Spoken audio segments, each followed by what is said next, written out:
All right, ladies and gentlemen, we are back at the whiteboard, which means we are back in Arizona. Today is January 16th, and we flew back this morning. I flew back here on a JSX flight that was about $250, so a little bit more than a regular one-way from Vegas to Phoenix. However, I was able to fly Vegas to Scottsdale, and my flight was at 8. I woke up at 6:15, was out the door at 6:30, got to the airport at 7, and was extremely early to my flight. Sitting there, did some work in the waiting area. People literally just rock up 20 minutes before the flight. It's absolutely incredible. Did over 10 reach outs today, lost track, but I was literally at Chipotle just now texting some of the folks that had met over the last 3 days in both LA, Vegas first event, and Vegas acquisition event, which was a large majority of it. Some excellent people there.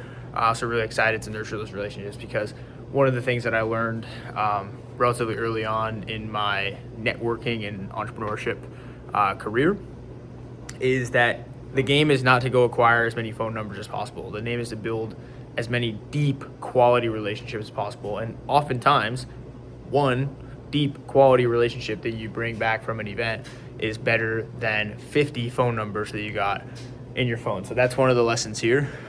So I went to the vault in 2023, and my goal was literally just acquire as many phone numbers as possible. Like, that was my objective. I was like, I bet I could get 150 phone numbers. I don't know what the exact number was, but I was like, shooting for the stars. Like, I'm just gonna talk to everybody. And the method was just like, yeah, talk to someone, and the second you get their contact, like, leave. I was like, it's a fucking terrible idea.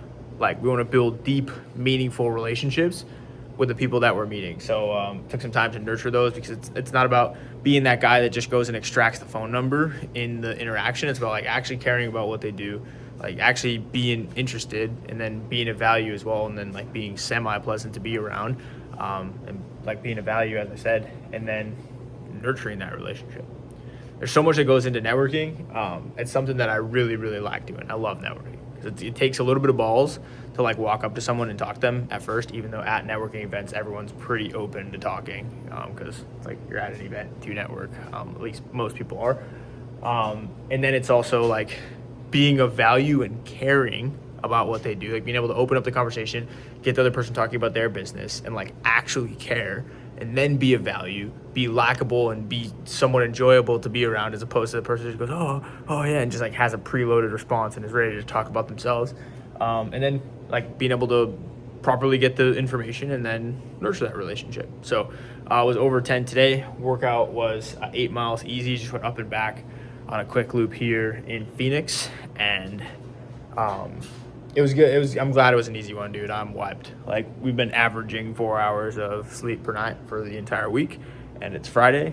It is 7:34, and I'm totally exhausted. Like, I'm going to go to sleep right after this. Like, my clothes are in the dryer. I just got to unpack right here, and then I'm going to be knocked out. So thankfully that was an easy one. But the easy, malnourished and mal-rested, if you will, self, like, this is a run that would feel like 9:30. Like, the pace I was going at felt like 9:30 to me, based on the runs that I've been doing.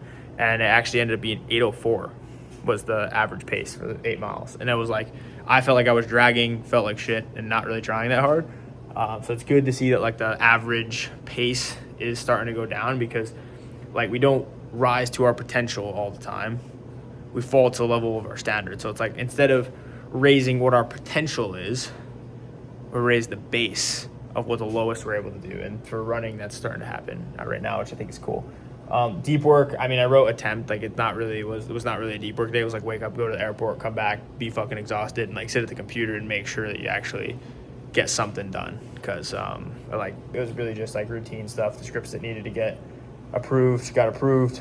The videos that needed to get reviewed got reviewed. But that's something that after my chat with Alex Hormozy, will not be doing in the near future. So there's lots of moves to make on that front. The lesson and note that I did write down, I think there was a couple that we actually ended up going over. One was instead of raising the ceiling, raise the floor.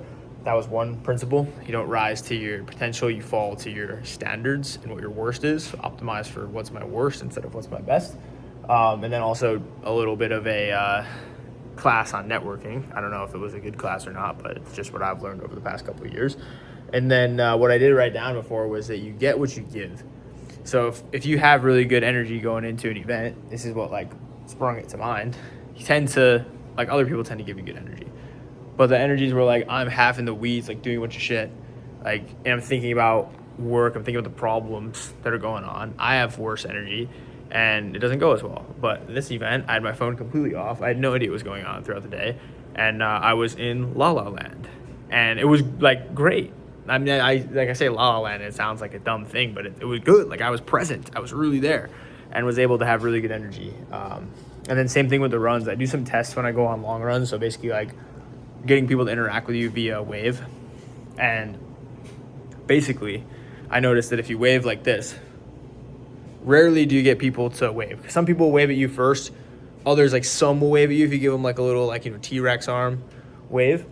But I noticed it's very rare that somebody doesn't wave back when you go, hey, or something similar, where you're like out there putting yourself out there. Sometimes people won't, and it's like, damn. In my head, you kind of just like, fuck you. But it doesn't really matter at all. But like, you get what you give. So if I'm giving good energy, if I'm giving, hey, what's up, I'll get it back. But if I'm like waiting for someone to fucking say hi to me, I'll probably get 2 out of every 10 people to say hi to me. But if I go out there and say, I'm going to go say hi to everybody, I'll probably get 9 out of 10, if not 10 out of 10. So you get what you give.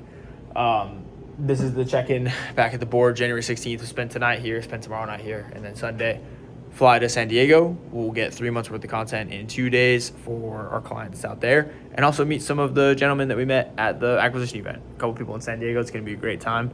But my great time that I'm about to have in 20 minutes, I'm having a great time right there for like 10 hours. Hibernation. Do sharks hibernate? I think they do. All right. See you tomorrow.